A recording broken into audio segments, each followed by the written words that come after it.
right. Good morning, everyone, or afternoon. It's 12 after 12, so good afternoon, everyone. Welcome to the Superhero's Journey Conversations on Grief. I am your moderator and host and everything else, Steve Jackson. A little about me: I'm a grief support specialist at the Anti-Violence Partnership of Philadelphia. The Anti-Violence Partnership is the largest and oldest victim services agency in the city. We deal with victims and co-victims of homicide, assault, all types of different violence that has happened. And we provide free services such as counseling, therapy, um, support, which is my job, as well as advocating for them in court settings and things like that. So we are pretty active victim services agency in the city. I provide grief support and education to children, youth, and adults, mostly adults. Most of the clientele that I serve are 18 and over, and they have either lost a loved one to violence or they have had some violence inflicted upon them themselves. And finally, I'm a big comic book nerd. Um, I got into comics when I was about 16 years old. Uh, really, a little before then, I'm a big Transformers geek, like huge Transformers geek. Um, it was hard for my 8 and 10-year-old self to reconcile the Marvel Comics Transformers with the cartoons that I saw. But by the time I was 16, I had discovered X-Men. My first comic that I can remember reading and being totally blown away by is X-Men #4 by Jim Lee. And after that, I collected started collecting X-Men issues. Chris Claremont's run, issues 1 through 3, where they broke up into blue and gold teams and all of that, and then I got a little bit into Daredevil as well. So I've been into comics for a while, for a minute, um, and I started this as a conversation between myself and my supervisor. As we were just talking about the MCU and movies, we started talking about WandaVision and how WandaVision relates to grief. WandaVision is um, very obviously relates to grief. But then we started talking about other characters in the MCU. And then I talked with my executive director about it, and she was like, "You should do this at a con." So, right, exactly. So I did. I did my first one at Fan Expo down in Philly about a month ago. This is my second one, and I'm looking to do more, building up to, and hopefully getting accepted into New York Comic Con. That's the goal, and ultimately San Diego Comic Con. Not this year, next year. Um, that's the ultimate goal. So that's a little bit about me. Do you guys mind if I stand? Um, Sydney is not. Is it? Mm. Okay. All right. Thank you for letting me know. I got to let my executive director know because she's a New Yorker. And she's like, yeah, you got to get into it. So, all right. So, the hero's journey. I'm sure we're all familiar with the hero's journey, correct? Right? We know about Joseph Campbell and that's universal story structure that outlines common stages of a hero's adventure, right? And that's kind of the framework. It's somewhat of the framework I'm going to be using during this panel discussion. Joseph Campbell goes through three big stages. Talks about the departure, the initiation, and the return. Right, highlights the hero's journey from ordinary life to the transformative experience and back again. And I'm sure as we're sitting here and we're thinking about it, and we all know about the hero's journey, that we can think of several different examples in media, cross genre, cross media of the hero's journey. So right now, as we're about to go to the next slide, just give me some examples of movies, books, television shows that encompass the hero's journey. So, A New Hope, right? Yeah, really. Honestly, the entire Star Wars like the original trilogy, A New Hope, Empire Strikes Back, and Return of the Jedi, all are examples of a hero's journey. Give me something else. Anybody? Spider-Man 2? Yeah, exactly. Spider-Man also, yes. Spider-Man's entire arc, yes, is an example of the hero's journey. That's my wife. No, I need you up here. Give me some other examples of the hero's journey. Right.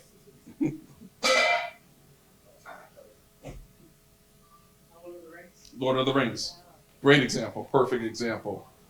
Like, I need you to just click through. Lord of the Rings. Absolutely wonderful example. Yeah. Thor, Love and Thunder. I'm glad you mentioned Thor. I'm going to get back to that. I don't have Love and Thunder, but I'm going. Yes, yes. You're going to see why I'm glad you mentioned Thor. Give me another one. Anybody? No. All right. Those are all really, really good examples of the hero's journey: the departure, the initiation or on the road, and the return and transformation. Next. So, what I'm doing with that framework is I'm kind of overlaying it with the framework of a theologian, believe it or not. Walter Brueggemann said that in our lives, we all go through similar stages. We go through an orientation, a disorientation, and a reorientation. And when I heard that, and had these conversations with my supervisor and my executive director, we were like, that sounds really, really familiar. It sounds strangely and interestingly familiar. Next. Almost like the hero's journey. Like the orientation could be the departure, the disorientation could be you're on the road, and your reorientation could be your return and transformation. And as we see in orientation, it has a little bit of exactly what Joseph Campbell's talking about: your everyday life and your call to the journey, your refusal to begin the journey, and then you're crossing the threshold. And your disorientation has things like the approach and the ordeal or turning point, and your reorientation has the road back. And my personal favorite, the sharing of the elixir, is one of my favorite. That's like my favorite part, when the hero comes back and shares the elixir. May the force be with all of you, and if you're Catholic, and also with you. Yes, sir. Walking Dead. Yes, absolutely, absolutely. Yeah, all great examples of the hero's journey. So for this conversation, we're actually going to use the hero's journey, and we're overlaying Walter Brueggemann's thought process of how we as people live life, with the way Joseph Campbell said how stories and our mythologies go as well. So we'll be using orientation, disorientation, and reorientation, and you'll see how all of this comes to fruition. So, I'm mainly concentrating on the MCU because, quite frankly, I'm a Marvel guy. Um, my children are both Marvel and DC. I know enough about DC, but I can't say that I'm a DC guy. So I'm concentrating on the MCU. So, and a lot of what I'm going to be using in these examples comes from Avengers Endgame. Um, Please let me know if you're not familiar with Avengers Endgame, and I can quickly give you a synopsis. I'm assuming we're all familiar with Avengers Endgame. I'm an anime. You're an anime person? Yeah. Okay. Are you familiar with the MCU in general? In general, yeah. Yes. Okay. Avengers Endgame basically is the end of the Infinity Saga, in which they faced Thanos. Infinity War saw Thanos snap half of the universe out of existence. Everybody's upset, everybody's angry, everybody's whatever. Endgame is the movie in which they come back and they do a time heist. Thanks to Ant-Man, and go back in time and steal the Infinity Stones to combat Thanos. And spoiler alert, they defeat Thanos. So, some examples of grieving characters in Avengers Endgame. We know about Tony Stark, and we know about his arc, right? He has his own hero's journey, if you will, right? Which culminates with Avengers Endgame. But interestingly enough, in Endgame, at the very beginning, we see Tony Stark very despondent, as all the heroes are. They lost, right? Infinity War saw them lose bad. Half of all of living things are snapped out of existence. And so by the time of uh, after the very initial scenes, and you progress to 5 years later, we see Tony Stark, who's made some peace with it, right? So Tony Stark, actually, interestingly enough, is one of the examples of coping in a healthy manner with grief, right? So Tony Stark loses to Thanos in Infinity War, loses badly to Thanos, is basically saved by Captain Marvel in the beginning scenes of Avengers Endgame, returns to Earth, um, is really despondent to the point where he steps to Steve Rogers and is very upset that the fact that they're split, and when they're deciding to go after Thanos, he takes his chest plate and he says, "You take this and you run and you hide," right? Like just that whole kind of I've lost everything. Even telling Steve Rogers, I lost a kid, Spider-Man. Like, so very despondent. Then we switch to 5 years later, and after Ant-Man returns, they go to Tony Stark at his lake house, and he is content. He has made peace with the fact that not only did they lose and lost badly, but things that he held dear, they lost. But he still had Pepper, and now he has his daughter, Morgan. And so, interestingly enough, he has this kind of, can't think of the word, realization, right, that about the grief, right? Like this realization that, hey, you know, things are bad, but I still have this. So much so that when they propose that time heist to Tony Stark initially, he sets a boundary. And he's like, I'm not doing it. And they're like, you're the only one who can. And he's like, I'm not. He's like, I have everything we lost, but I have everything I've ever wanted right here. Referring to Pepper, referring to Morgan, referring to the lake house, referring to this sense of peace, right? So Tony Stark has this interesting and it's interesting way of coping with his grief, and really in a healthy way of coping with his grief, setting those boundaries. Bruce Banner as the Hulk also has an interesting and healthy way of coping with grief, in which he integrates both the rage that is the Hulk and the calm and intelligence, which is Banner, into Professor Hulk, or whatever, Smart Hulk, whatever the MCU calls him. I'm not sure what the MCU calls him, but he integrates these two personalities, and he tells that to Scott and Natasha and Steve Rogers, saying that he always saw the Hulk as the problem, but instead of seeing the Hulk as the problem, he started viewing him as like the solution, basically, and stopped combating his own rage and began to accept his own rage. So here we have both Stark and Banner in this acceptance mode, right, with their grief, right? Like they're still dealing with the fact that they lost everything, that people are gone, that people have died, but they're now at a point of acceptance where they can start to progress and move on and do something different with their lives. By contrast, we have Clint Barton as Hawkeye, or by the time of Endgame, Ronin, where he is going on a murderous, vengeful binge, basically, spree, in which he's just taking out everybody who's considered a bad guy, right? Cartels, Yakuza, anybody who's just not good and who's still existing after the blip. Clint Barton has decided he's taken it upon himself to personally eliminate. That's an example of very unhealthy way of coping with grief. Vengeance is not the way. I know I sound like a comic book character, but vengeance is not the way. And finally, we come to Thor.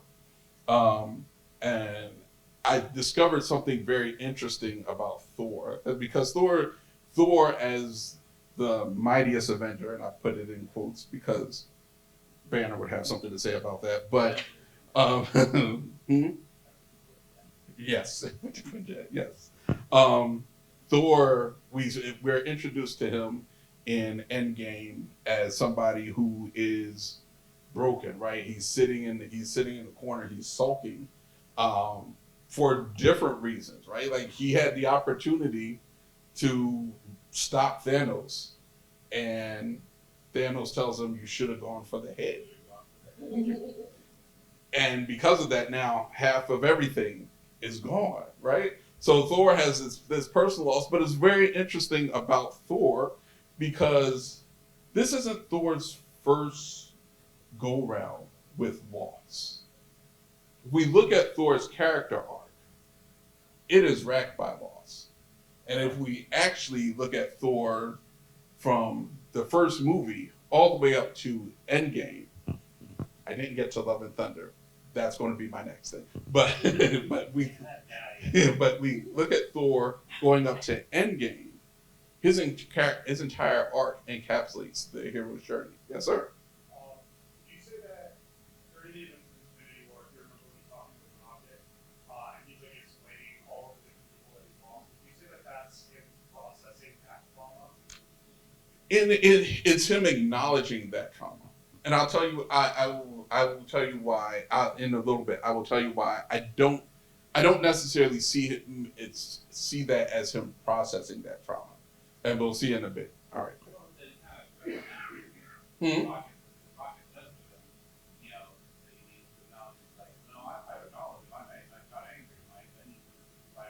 Right, right, and I can tell you, I can show you why. That's I hesitate to call it processing because he's still there's still some things that have to happen. So let's look at Thor's departure and orientation because this most of this is going to center around the character of Thor. We meet Thor in his own movie, his original movie, and we meet him as this very brash, arrogant Asgardian, who's of course tricked by Loki into uh, going to Jotunheim and combating the Frost Giants, and then he's sent to Earth without his powers, without Mjolnir, and Odin places the enchantment on Mjolnir. Whosoever, if he be worthy, shall possess the power of Thor. Right. Um, so interestingly enough, in Thor's departure, I now feel like each and every one of Thor's movies is its own hero's journey in itself. But as a whole, his character arc encapsulates the hero's journey. So we see him in the original movie losing his identity because he's sent to Earth and he's no longer Thor, um, Donald Blake. Um, he loses his identity. He believes he lost Odin basically because Loki lies to him and tells him Odin is dead. Um, and he's on Earth as a regular person, loses his powers, loses everything he knows to be true, right, about himself, and has to rediscover that in the movie itself. And of course, at the end of the movie, he becomes Thor again, goes back to Asgard, but then the Bifrost is destroyed. So then he loses Jane, but discovers that his father is alive. But then is also not sure where Loki is or whether Loki is alive because Loki is cast out into space in that first movie. So this is the start of Thor's hero's journey, and it started with the loss. And the loss is basically he doesn't get to see Jane anymore. He doesn't know how to get to Jane, which has become the love of his life, right? And then we know, like I said, he lost his power, he lost everything that he knew to be true about himself. Yeah. So the next Thor movie, Thor: The Dark World. I will not spend a lot of time on Thor: The Dark World. I promise you.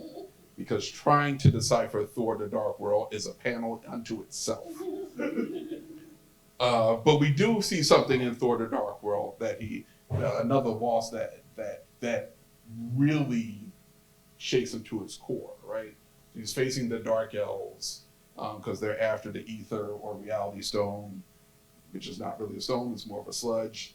Infinity War Endgame reference. Um, but in facing the Dark Elves and they come to invade um, Asgard. Uh, Jane is on Asgard with the Ether inside of her, and as you know, they're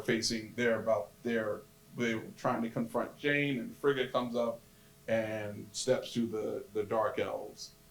At which point, Malekith kills her, and Thor arrives just too late and just in time to see Frigga die.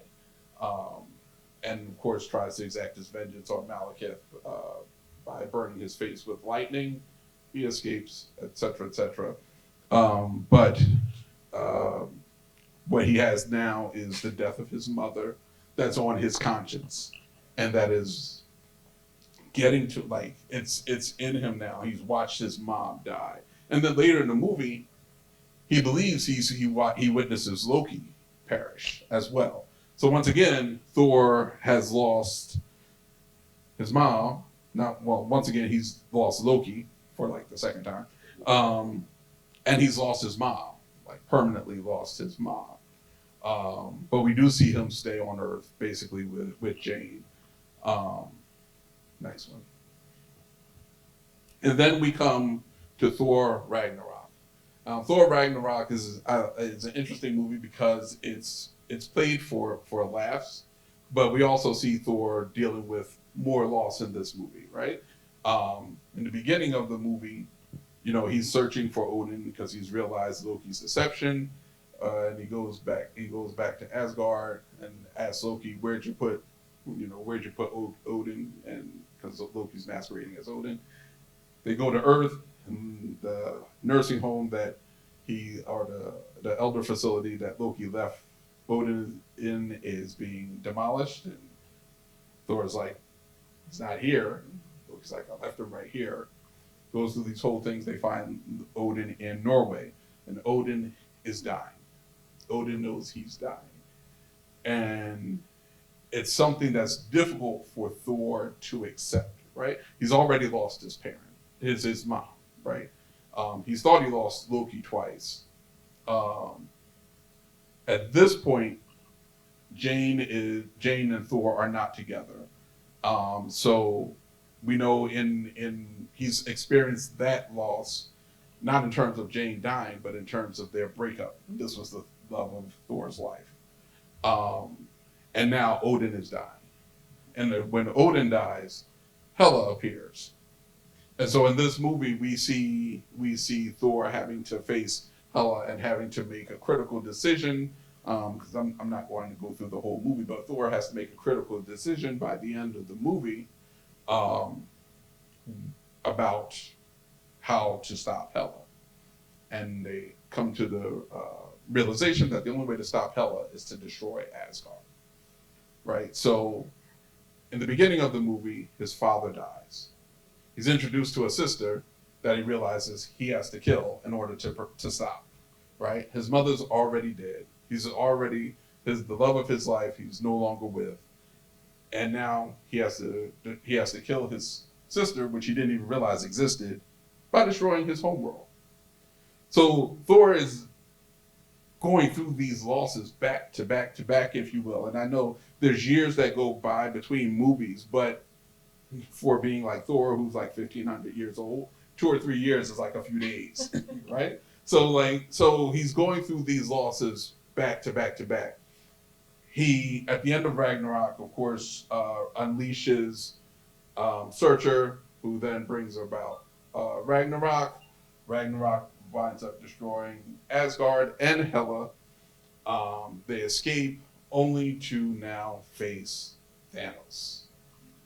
And we see at the beginning of Infinity War, Thanos has boarded their ship, has wiped out half of Asgard, the people, um, and then proceeds to kill Heimdall, Thor's best friend, after Heimdall sends the Hulk to Earth, and then kills Loki after Loki tries to betray him betray Thanos by stabbing him, and snaps Loki's neck. No more resurrections. And Hela killed the Warrior 3, Thor's other friend. Right. Thank you. Yeah. Thank you. Yes. Yes. Hela did kill the Warriors 3, Thor's best friends. Sif manages to escape, but the Warriors 3 are also all dead. So all of Thor's best friends are dead.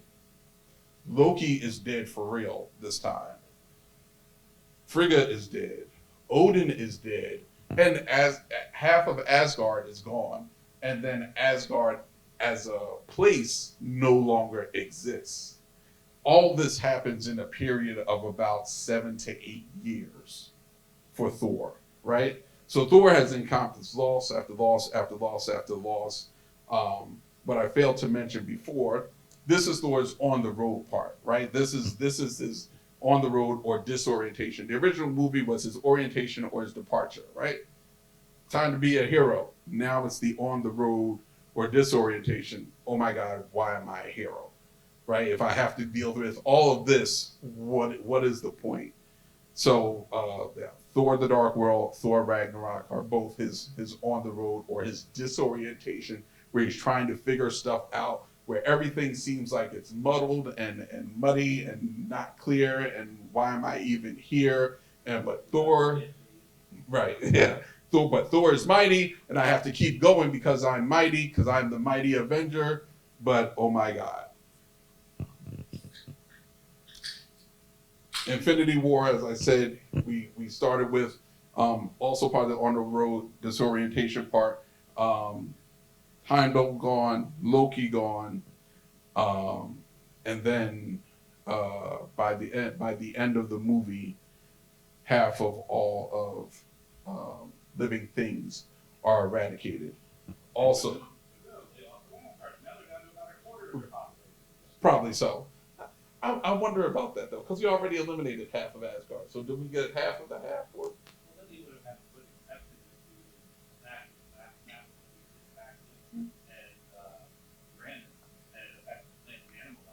True, very true. Maybe now all of Asgard's plants and animals are gone. I don't know, but yeah. So yeah, so we get this, and Thor witnesses the snap firsthand, and Thanos tells him, "You should have gone for the head." So not only does Thor have this immense loss that's weighing him, that's burdening him from these past few years, he's now dealing with this guilt because Thanos says, "You should have gone for the head," and now half of all living things are gone. And now that brings us to Avengers Endgame, the reorientation or the return, right? We see him in the beginning of Endgame, very despondent,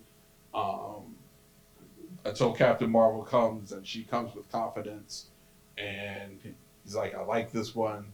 They go, they find Thanos, and Thor chops off his head, and Rocket asks, "What did you do?" And he says, "I went for the head." But Thor still is dealing with grief, and his character is played for laughs in the Endgame. But it's really interesting because if you look at it from a grief standpoint, it's very real, right? So 5 years later, when they decide to do the time heist, and they go to Asgard to recruit Thor, Hulk and Rocket go to Asgard to recruit Thor, and Valkyrie tells them he won't see you. He only comes out, once a month when the beer comes in. And they finally see Thor, and Thor is overweight, pretty much a recluse, and is playing video games with Korg and Meek, right? And again, it's supposed to be played for laughs, but there's a certain reality to that grief aspect of it when you've lost pretty much everything that you've known and held dear, and people that you've cared about and loved, and now what? And you're supposed to be the strong person. You're supposed to be the mighty one, right? And he's sitting there eating and playing video games because that's all he really knows to do. And you see it even further when they mention Thanos' name. When Hulk mentions Thanos' name and Thor tells him we don't say that name around here. He hasn't even gotten to the point where it's okay to hear the name Thanos because he's still in that grieving mood. And in fact, the only thing that really sort of snaps him out of it is the promise of more beer, right? Right. Sometimes you got to get somebody out of the house by promising that they'll have what's in the house outside the house, right? When they're grieving, but this is where the reorientation starts, right? The return starts, because he agrees to do the time heist. They go back to Asgard. Thor goes back to Asgard with Rocket, and has a full blown panic attack the moment Thor realizes it's the same day his mom dies. And so Rocket sets off to try and get the ether from Jane. Thor is hiding. He sees his mom, and of course, his mom's a witch. So she appears to him and is like, "I know you're not my Thor." Right? And so he has his whole conversation with his mom, and she says something really interesting to him. And I'm going to paraphrase because I don't remember the direct quote, but when she tells him that the measure of a hero is not doing the thing that you are supposed to do, but being who you are, right? And I believe that's the moment where Thor realizes he can progress further than his grief. His mom doesn't allow him to tell her about her impending death. Um, she's in many ways accepted it, right? That's kind of the implication that she's accepted this, and she wants Thor to accept it as well. And hearing from his mom that he just needs to be the man he is, or the God he is, or the Thor he is, whatever you want to call him, starts to get his mind back. And then he does something very interesting when Rocky comes back and they're about to go back to the present time. He reaches out his hand, and Mjolnir comes to him, and he says, "I'm still worthy." And I don't think we should gloss over that as just oh cool that he's so worthy to hold Mjolnir. I think there's a lot in there, especially when it comes to someone who's grieving, to the fact that they still feel worthy even after this loss, right? It takes a while. It takes a while to still feel worthy of whatever, worthy of your self care, worthy of going outside, worthy of being in the presence of others. Whatever it is, it takes a minute to still feel worthy, but you are still worthy. Exactly, exactly. So, grief is a journey, right? Just like the hero's journey. And just as Thor, we all have our own journey to go on and go through, with grief. We're all going to experience grief at some point in our lives, right? It's there. It's like taxes. You can't escape it, right? And I know I'm in New Jersey, so you all know about taxes. Um, but we're all going to deal with grief at some point in our lives. And just as Thor had to do his journey, his processing of grief, so do we. We have to go through our own grief journey. So, some healthy ways of dealing with grief, right? Connecting with yourself, right? Conversations with yourself. I have here language, grounding techniques, and identify your support. So, some in terms of language, I have a few of these up here. Unfortunately, I don't have more because somehow I left them at home in Philadelphia. But I do have a few of these. These are feelings wheels, right? So feelings wheels take us from our very broad aspect of feeling, um, fearful, angry, disgusted, sad, happy, surprised, and bad, to more nuanced feelings, right? Uh, Under bad, you could feel bored, you could feel busy, you could feel indifferent. Under angry, you could feel let down, you could feel mad, you could feel furious or jealous or provoked. Under happy, you could feel accepted, you could feel respected, you could feel playful and cheeky. This is a very good way of just kind of connecting with yourself and using language to connect with yourself. And on the back, we also have the feelings wheel. There's also some coping strategies for feeling overwhelmed. Um, some of it is things like holding yourself and some breathing exercises where you inhale, hold for 4 seconds, exhale. Um, that's one way. That's one healthy way of dealing with grief. Next one. And then also connecting with your community, um, connect with your mentor if you have one. Family can provide support. Family can also not provide support, but hopefully you have a supportive family in your grieving process. Support groups, just as Captain America had, Steve Rogers had the support group at the beginning of Endgame, right? Like he was in a support group, conducting a support group, where that the one person who was one of the Russo brothers was talking about going on a date, and they both cried, but then they ordered dessert and they want to go on another date, right? Family. Tony Stark had his family as his support. And cons, because this is a form of support. You being here and listening to me talk about Thor and his grief journey is a form of support. You- So I remember also we what's happening in America. We had the veterans work. Exactly. Yes. Yes. Right. Yeah. And Falcon had a support group for veterans who were PTSD as well in the Winter Soldier. So yeah, support groups and cons. Say what? Yeah. And if all else fails, you can just dance it out.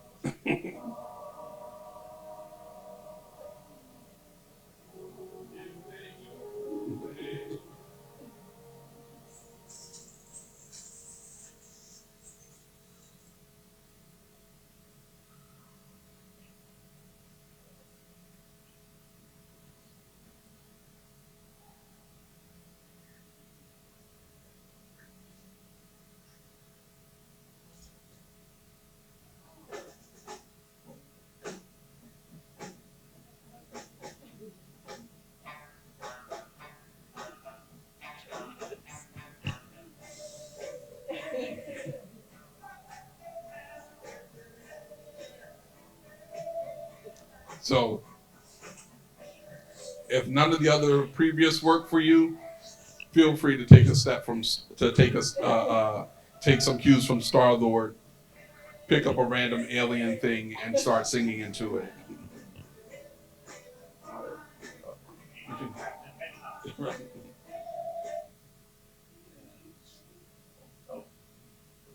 One last thing.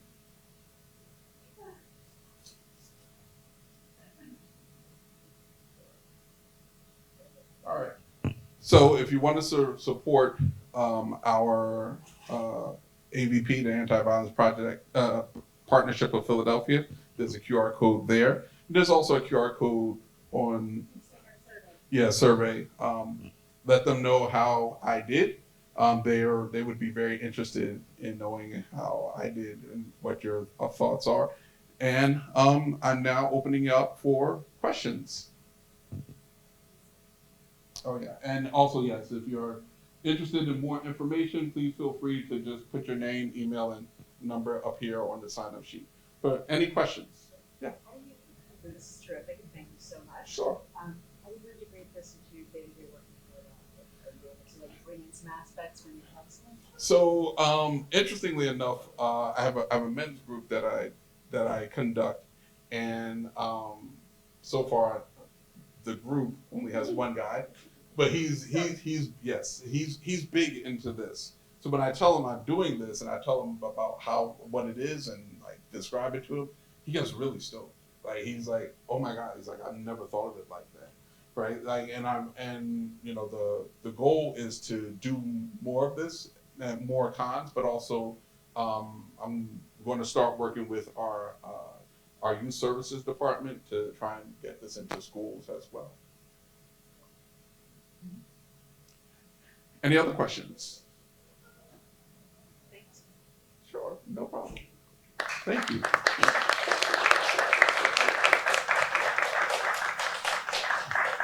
And I'll be here for the next few minutes if you want to come up and say anything. Or again, please feel free to, you know, sign our sign-in sheet or take one of these feelings wheels and take our survey. I was happy to be extra.